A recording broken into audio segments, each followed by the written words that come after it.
Hello students, welcome back to my YouTube channel Sujeet sir classes में। चलिए आज हम क्लास 10th का दूसरा चैप्टर फायर एंड आइस को ऑब्जेक्टिव प्रश्नों को करने वाले हैं, जो बोर्ड एग्जाम के लिए बहुत ही इंपॉर्टेंट होगा। बिना किसी देरी के वीडियो को शुरू करते हैं।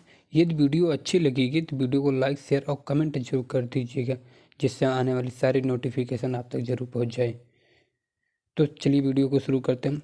तो सम से the world will end in fire, some say in ice, some say in ice. From what I have tasted of desire, I hold with those who favor fire. देखिए, कभी ये कह रहा है कि सम से the world will in fire. कुछ लोग ये कह रहे हैं कि दुनिया आग से नष्ट हो जाएगी। सम से इन आई, कुछ लोग ये कह रहे हैं कि दुनिया में ऐसी एक बर्फबारी होगी इतना ज़्यादा कि दुनिया क्या हो जाएगी, खत्म हो जाएगी। लेकिन from what I have tested of desire, लेकिन मैंने जो अनुभव किया, मैंने जो स्वाद लिया है वो तो इच्छा, यानी मानो कि बढ़ती इच्छा ही दुनिया को तबाह कर देगी, यानी आग ऐसी लगेगी कि जिससे दुनिया तबाह हो जाएगी। I hold with those who favour fire, मैं तो उसके साथ हूँ जो आग का पक्ष लेता है। कभी क्या करे, मैं उसके साथ हूँ जो आग का पक्ष लेता है। चलिए पहला प्रश्न करते हैं कि from which poem have these lines been taken. यह कविता कहाँ से लिया गया है? तो fire and ice, option B. Who compose these lines? तो रॉबर्ट फ्रॉस्ट। इसके लेखक कौन है? Robert Frost. अगले प्रश्न की तरफ बढ़ते हैं।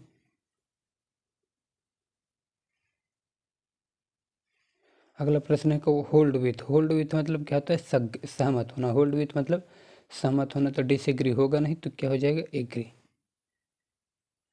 The casually of a man destruction is, यानी विनाश का कारण क्या हो सकता है? Casually lust.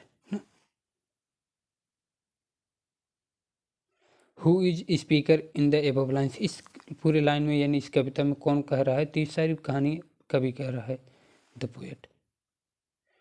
In the speaker is opinion the world, यानी ओपिनियन, इसमें कवि का क्या ओपिनियन है? तो दोनों से, ए एंड बी।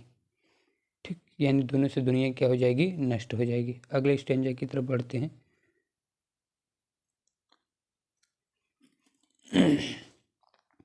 तो ऑप्शन उसका सही था।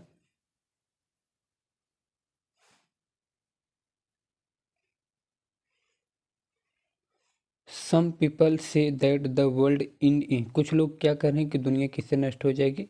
फायर से नष्ट हो जाएगी। What do you mean by hold? Hold मतलब क्या था? विथ होल्ड मतलब सहमति होता है, लेकिन होल्ड मतलब क्या होता है? डिजायर ना। अगले स्टेंजे की तरफ बढ़ते हैं कि but if it had perish to twice. Perish मतलब नष्ट होना। I think I know enough of it, कि यदि दुनिया को दो बार नष्ट होना हुआ तो मैं काफ़ी अच्छा जानता हूँ नफरत के बारे में, मुझे काफ़ी कुछ पता है। To say that for destruction is ice is also great and would suffice. To say that destruction is ice, यानी विनाश के लिए बर्फ भी अच्छा होगा। Is great and would suffice, और ये पर्याप्त भी होगा। Who compose these lines? इस लाइन को किसने लिखा है? तो रॉबर्ट फ्रॉस्ट।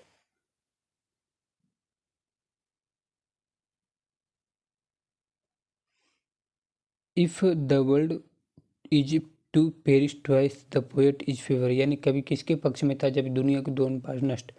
तो फायर के पक्ष में। तो ऑप्शन डी सही हो जाएगा।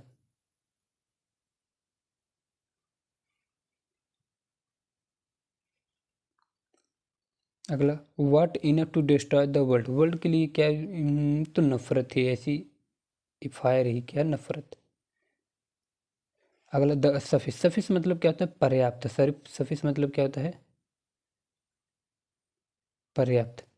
तो सफिस मतलब पर्याप्त, तो लेस मतलब कम, लिस्ट मतलब अन्यथा, तो क्या हो जाएगा? वुड। इनफ, इनफ मतलब क्या होता है? पर्याप्त। तो वीडियो कैसी लगी? यदि वीडियो अच्छी लगी तो चैनल को सब्सक्राइब कर लीजिएगा, जिससे आने वाली सारी नोटिफिकेशन आप तक पहुंच जाए।